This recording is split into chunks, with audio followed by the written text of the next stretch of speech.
Hello everyone and welcome to my channel, and today I will be reading an Arlecchino listener by me. So let's get into it. Arlecchino has seen her fair share of things in the house, and under her rule, things have been less brutal. After all, if anyone knew about what happened in Crucibella's house, they would be more than happy to know that she's not alive and that Arlecchino is the father. Right now, she may be seen as cruel by others, but in reality, she had seen the worst of this house, and she has tried her best to make it far more merciful. And right now, it also meant acknowledging when you were unable to do things, when any of her children, in fact, but specifically in this case, she's been watching you for over a month and she knew it was coming. After all, you had nothing but complaints and whining and other stuff that she would rather not say. After all, anyone in this house would be considered her child. She was not a terrible father, and though she would never actually admit it out loud, her heart still had fondness for those who left the house. Unbeknownst to the children, those who left did not truly physically die. Perhaps their memories died with them, for they would never know their true family here, or anything of their past.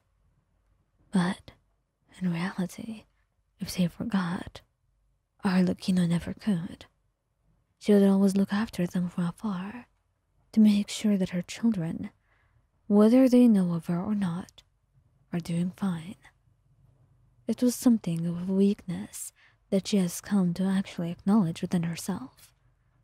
But it was not so harmful. It was not something that went against her values. They were innocent, and they deserved to be cared for, to be loved in this world, to be given a chance, and to be free, like those who longed to be free back in the days, when she was only just a pawn in this little game. But now she has risen enough to change everything, even the very rules of how things work.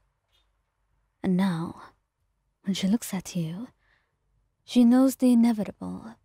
She knows eventually your paths will diverge, and you will no longer be under her care or her watch, not directly, not in any way that matters.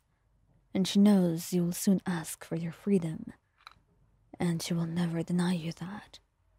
So when it comes, you're crying, begging not to actually be killed, because that's what everyone else believes. And Arlecchino didn't want it to be anything other than that way. It's what she wanted. It was way easier like that. Father, I don't want anything to go wrong. I want you to understand. I can't stay within the house. Everything goes against what I want. And right now, I just want to live freely. It is so different from what we do, and I know you won't accept it, so that's why I didn't tell you. I know that. I've been watching you for a while, and I've decided what to do in this little matter of yours. Since you want to be so free, how about you earn it? What do you mean? Earn it? I'm a little bit confused. What do you mean, Father? I mean that freedom that is not earned is unworthy of being given. So fight me. I want you to engage with me in a duel. Since you believe in your ideals so strongly, then you must also be able to fight for them. Isn't that right? But you are the fourth harbinger. I know how powerful you are. That's a death wish. Weren't you the one who said that a death wish would be remaining in the house? Then, fight. Fight for your life, Wayan. For your freedom. That is the only way you can earn it from me. If not, then I'll be forced to do things the hard way. That was when you knew you were cornered. There wasn't any choice on what you could do.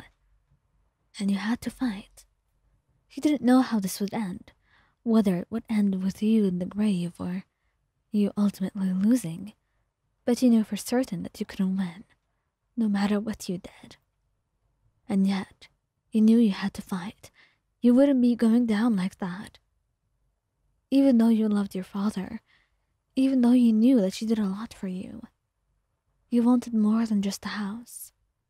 You wanted to live normally, like everybody did.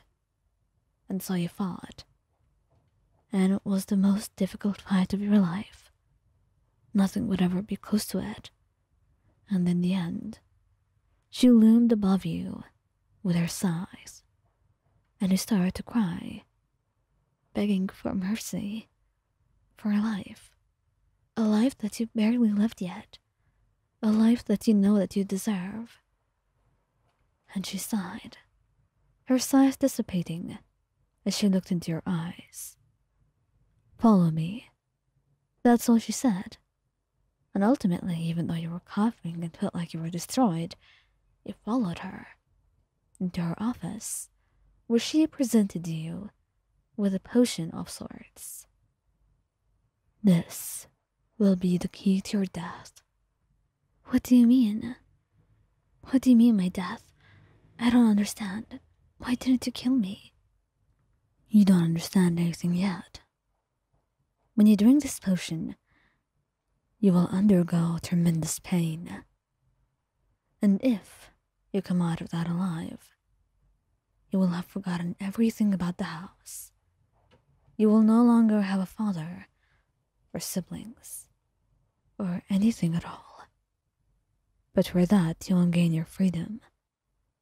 Take it. It is your own decision to make. And as for that fight, you did your best. I admire your efforts and courage at the very least, although it will be a very long time before you could ever defeat me," she says, leaving you alone with the potion and your decision. In the end, you found out too many things. One, that your father was not always cruel as she seemed. And two, is that you've got no idea whether or not you truly want to leave the house, and whether you're ready for that at all, especially with your heart attached to it.